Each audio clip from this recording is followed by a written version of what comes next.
lane. Kuride here scaring away UPD. Yeah, of course, after your red buff, syempre, after your red buff, options for ganking would be the top lane and after the red buff and blue buff para sa side ng Oblation Esports, options for ganking would be the mid lane and the top lane on this one. Actually, oh my god! Wow! Kiyomoto's was going to recall. Now he's really low. Is this going to be the turret dive? It hurts a little too much and Fear decides against it. Man, that could have been first blood right there. Ang galing tumakas ng mga taga-Ateneo. Wow Okay. Hindi, alam namin kasi kung hanggang saan lang kami. Kung hanggang sa... Well, hindi naman nag-commit kumodo mga UP. But dito... Here, the bot lane, Ebenezer in trouble and exhaust on Teleport. Here. We have 2 teleports coming from both sides. Are they going to continue this? Looks like the teleport from Oblation, from Azure Eagles gets cancelled. And there, Kuride commits a little too much under turret. Ay, That nako. hurts. Magera kung magera yung UPD dito. Yes. Not even hesitating to go on the teleport. You have to take note that Fupi DQT, or Fupi the Cute. Fupi the Cute yata yan, oh. Fupi the cutie. Fupi the Cutie. Kinancel niya yung teleport niya. Oh. So that's now a CS lead against this Irelia, I would say. After clearing this minion cap, may ba around 5 CS lead, or 6 CS lead, or 4 CS lead rather, on this Irelia. And you have to take note, Zen is around the corner. If ever they want to, you know, surprise Aurelia over the top lane, pero baka hindi na kasi pauwi na dito si Fupi the Cutie. So for that case, the map has been reset. Zen, though, is invading Beer's jungle. Yes. He's counter jungling right now, and Okay, it but for seems the mid as though lane. Beer isn't aware, and he's Here coming we in go. for Yang here in the mid No lane. Now flash for something this about one. it. We have the ultimate, but no, first blood going to Berserk. So mukhang maayos yung pag-change niya ng role. Yeah. Oh, so far it's working. Like, well, Berserk has a very few champ pool. A few champ pool on the mid lane. Kasi nga ADC siya eh. As in, yun talaga pinanggalingan niya. I would say, bakit LeBlanc lang? Sana binan out na lang si Berserk dito. Alright, looks like there might be a collapse on the red buff, but no, they decide against it, and Zen is going to recall.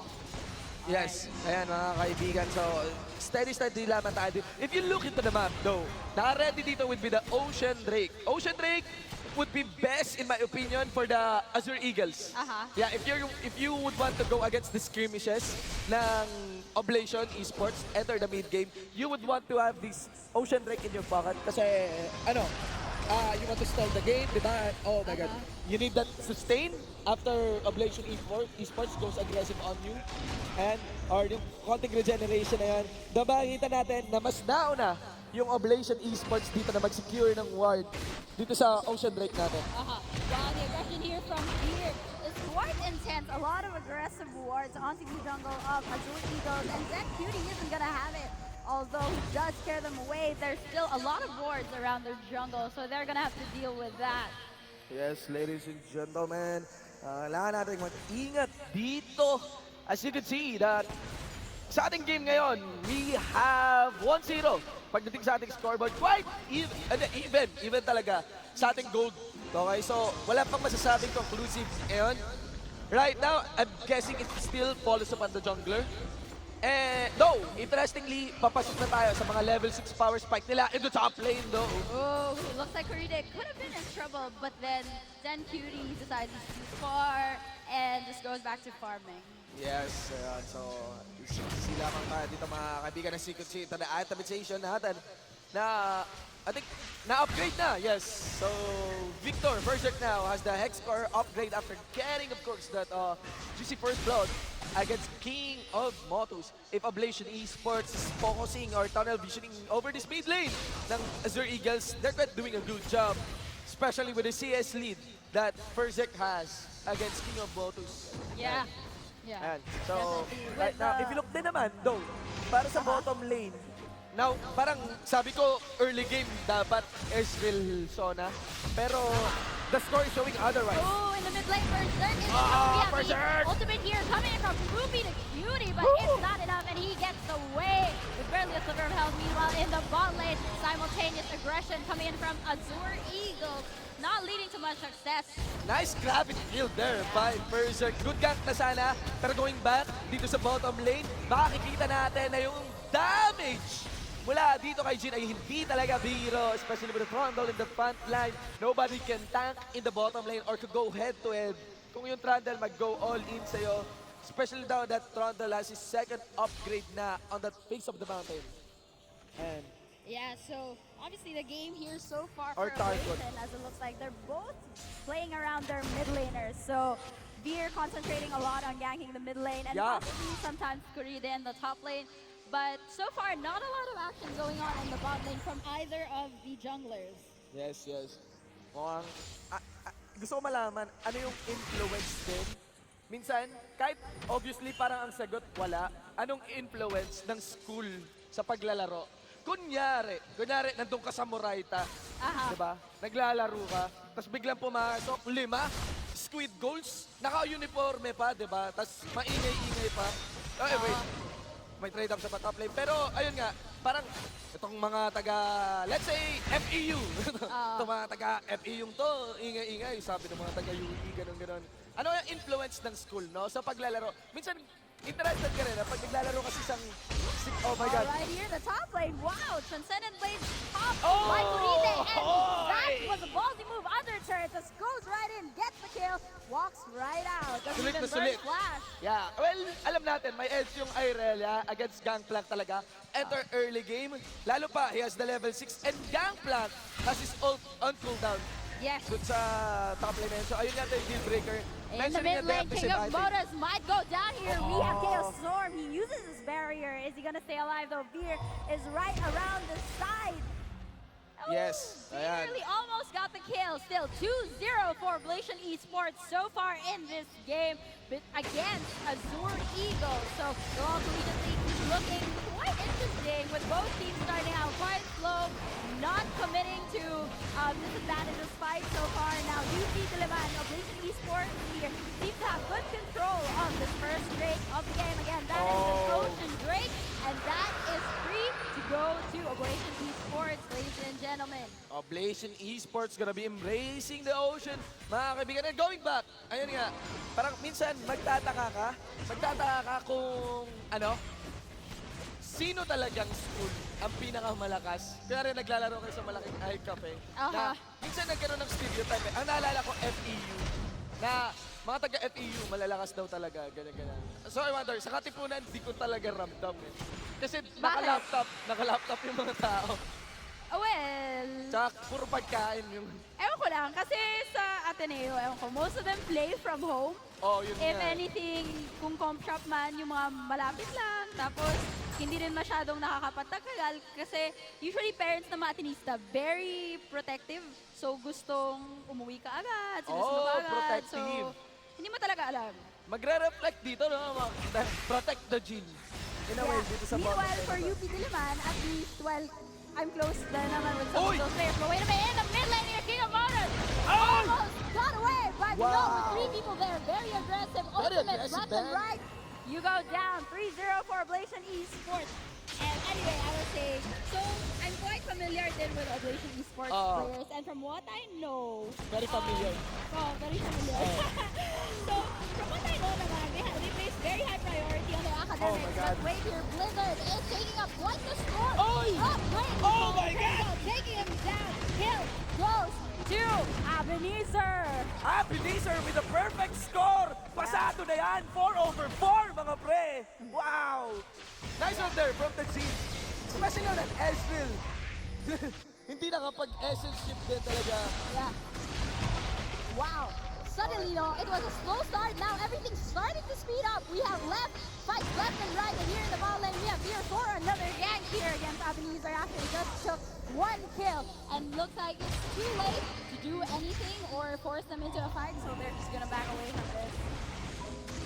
But anyway, so I was saying, so I think for them, they place high priority on their academics as well. Probably not as rigid as the Athenians. I'm not sure. I'm not from UP. I mean, And I'm then- close to them, pero syempre, at the end of the day, hindi ko naman alam yung pinagdadaanan talaga nila. Ba't ka Nakakaiyak, tawa-tawa? men. Ba't ka tawa-tawa? Wala lang sa school namin. Anyway, ayun. Pero when it comes to UPD, there's a good amount. I think compared to Ateneo, na karamihan sa kanila, there's a good amount of players that plays in the iCafe. iCafe. Ako, doon ako naglalaro sa iCafe kasi hindi kaya ng laptop or internet dorm yung League of Legends. And doon din ako nag-shoutcast sa internet cafe sa Cruz na Ligas. Nag-shoutcast ka, may katabi kang batang pawis. Oo. Ini-imitate ka pa. Good old days, UP Diliman. Well, we know Neep, and from what he says, most of them play from home naman, not so much in iCafe. So Yeah. wait a minute, King of Bonus again here. Uy! Caught by UP Diliman Esports. Now the ultimate coming in from Neep, and King of Bonus barely escapes again with just a little bit of HP. We have Dead Beauty laying down the ultimate aggression here. Courage call, not needed because Fear just goes down. And Berserk quite in trouble here, puts out Chaos Storm. Not gonna be enough. We have a double kill for Poopy Yeah. the Cutie. That's a And- 3-for-1! Yeah, it is a 3-4. A one big fight won there by Ateneo, mga kaibigan. Yes, one Puso! big fight, and just like that, it is 4-4-4 right now Yeah, in the 4-4 scoreboard. kaagad. Puso 15 kaagad. minutes, oo. And hindi to maganda para sa UP Diliman. This is supposed to be their time to shine. Mid-game. We are now onto the mid-game. Yes. And still, dapat lang may edge dito ay Ateneo. But the thing is, when Ateneo group up, mukhang nahihirapan ang UP Diliman. And especially going back on that team fight, nakikita ko lang, UP Diliman doesn't have the good gauge of the teleport. Hindi ata nila alam na ang tagal na bumalik o ang tagal na makarating ng teleport. Teleport has been nerfed. The channeling has been increased by a 1 full second. Malaking bagay yun. Yeah, and now you can predict where they're going to land. Yeah, kasi, yun pa. So, imagine engage doon sa blue side jungle ng Ateneo. Di ba parang nag-escape pa yung UP Diliman? Pero nung nakagawa ng 2-man crescendo, Yeah. a different story kung alam nila, if somebody goes all in. Ayan. So, I think nakita natin kung gano'n rin nag-iingat yung UP Diliman doon. Sa teleport na yun, pero hindi nila na-gauge is si Zen, flanking from the side, and doon sila na-punish sa river. Yeah. So far, no, map control seems to be in the hands of Ablation Esports. But it seems as though when it came to team fight, the ability for outplay is there for Azure Eagle. So I think as long as they keep their calm and wait for when Ablation Esports busts out their cooldowns, they can push the tide against them. Yes, eto, mainit tong mid lane natin. Makikita natin that Zen is on the Alright, river Yumona side. again Signal for in Corrida to go trouble. all This is in. the third Wow! time he's died in this game. Though Corrida might have committed a little too much, forced to Oy! burn out his flag to get away from all of that damage. And now they are re-engaging, and with just Nietzsche there on his side, this might be a very bad idea for Azure Eagles. Nips casted that crescendo too early. Yeah. Maybe he's really trying to tag Zen and guessing that his teammates will flash. He was trying to save Corrida because Corrida was forced to flash out, so he brought out his ultimate, stopping any further aggression onto him. Ayan, mga kaibigan. We are now on the 18-minute mark ng ating game. 2 minutes bago lumabas Baron. 2 minutes bago mag-surrender. As if mag-surrender. Nobody will surrender ever here at Rampage. Yes, and of course, in this battle of the Katipunan, mukhang pati yung Dragon nakawayan talaga. Oh, No the sign of steal! fight further up here. Moving to Cutie. Here, chasing down Fear, of course, trying to come down dead. This is successful. He goes down. And Poopy the Cutie as well. So far, it's 2-4-1 in favor of Ablation Esports. Will there be a re-engage? It seems unlikely. And now, UP Diliman Ablation Esports will rotate for that bot lane turn. If you are scaling for the late game, well, any case naman ang halaga ng Infernal Drake, yeah, mas beneficial yon kung nakuha ka agad yon ng Oblation Esports because they have the mid-game advantage. And yun, meron kang big spike getting that Infernal Drake. So all the more na mas bursting yung mga burst skills mo. But the thing is, ayun, Azure Eagles managed to deny the Infernal Drake against Oblation Esports. So that will be nice. It's all according to plan para sa Ateneo de Manila dito. So plano-plano mga kaibigan, kung mapapansin nyo, itong ating mapa, isang tore pa lang ang nababasag. Oh no! Yeah, isang tore pa lang ang nababasag. And that is, I'm guessing the top lane. The top lane. That's the top lane dito ng You know something too that we've noticed so far here in this game here for the LoL Collegiate League.